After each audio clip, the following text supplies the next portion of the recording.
The abolition of the family. Oh, I wish Hillary Clinton was here. It takes a village.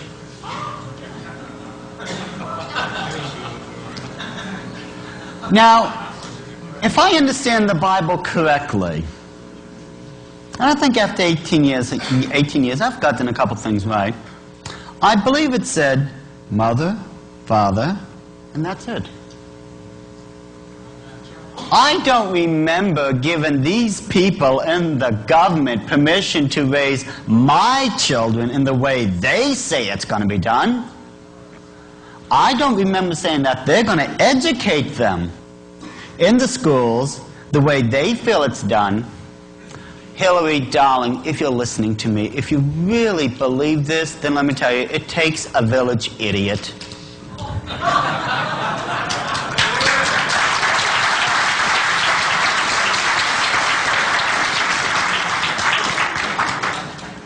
I promised Dan I would be on my best behavior tonight. I'm bordering. How do they intend to get rid of the family? Well, by destroying the importance of the family unit and the value of it. Why? So that the family unit will then be replaced by loyalty to the Illuminati state. Now, isn't this exactly what happened in those communist countries? You weren't an individual, you were a member of the state. Now, isn't this what the Bible prophesies is going to happen? But we're going to get into this. We'll get into that in a bit. The creation of a new world order, the seventh part of their plan.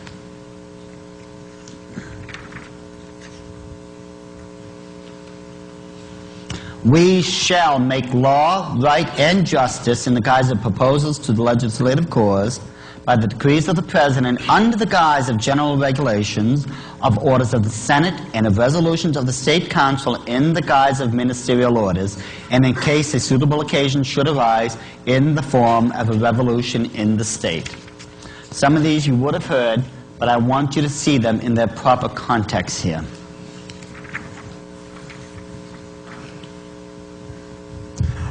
The recognition, start at the top of the paragraph if you would. The recognition of our despot may also come before the destruction of the Constitution.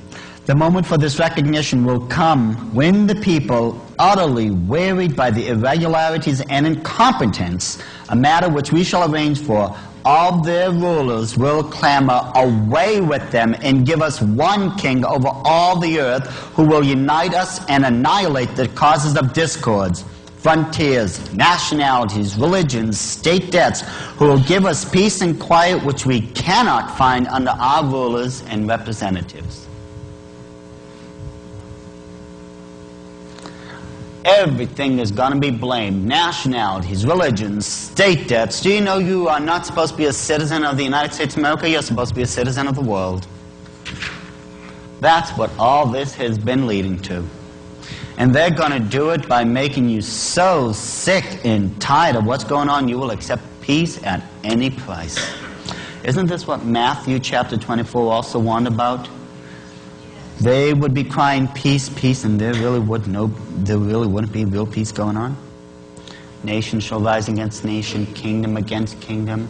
There's going to be wars, famines, plagues, earthquakes.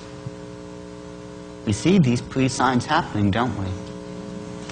What the Illuminati don't realize is that they're pre-setting the stage to fulfill these prophecies. They think it's their idea. But then again, let's face it, their boss is not too swift.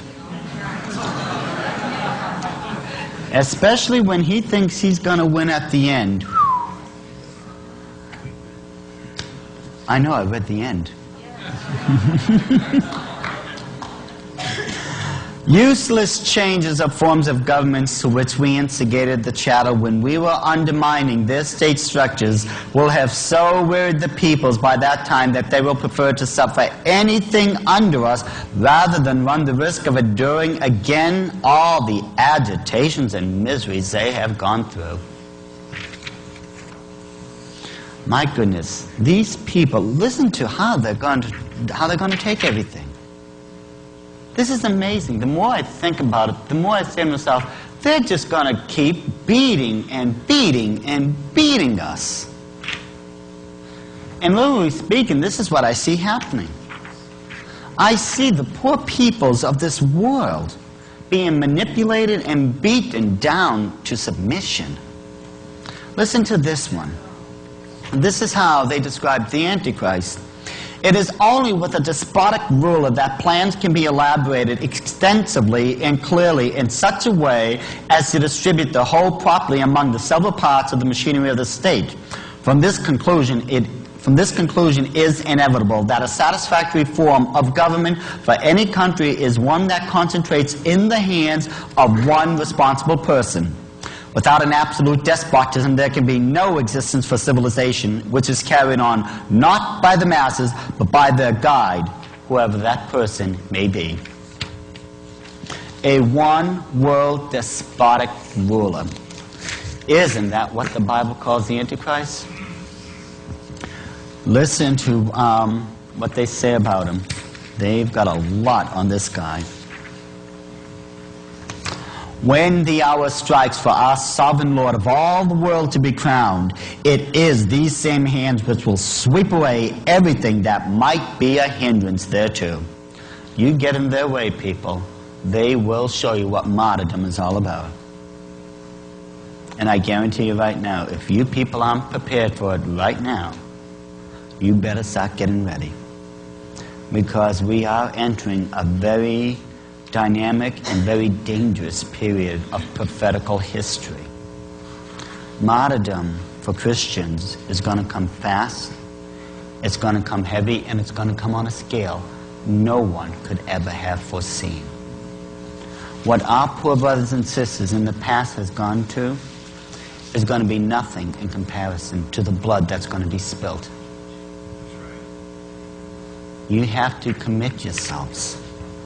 You have to honestly ask yourselves, am I ready? Am I ready to die for Christ? And if you're not, there's nothing wrong with it, people. You've admitted there's a problem. And what you've got to do is start working on solving that problem.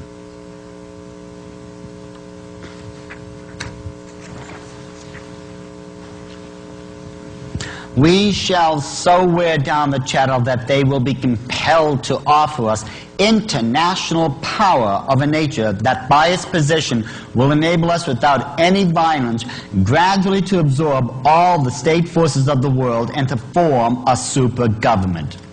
In place of the rulers of today, we shall set up a bogey which will be called the super government administration.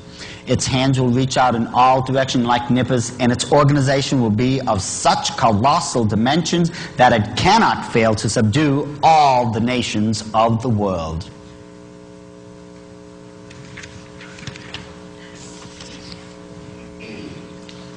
Isn't this what's predicted in Revelation, Daniel, and other places? But we will not give them peace until they openly acknowledge our international super government and with submissiveness. If you're not bowing down to that image of the beast, if you don't take their name, the number, or the mark, they're not going to give you peace.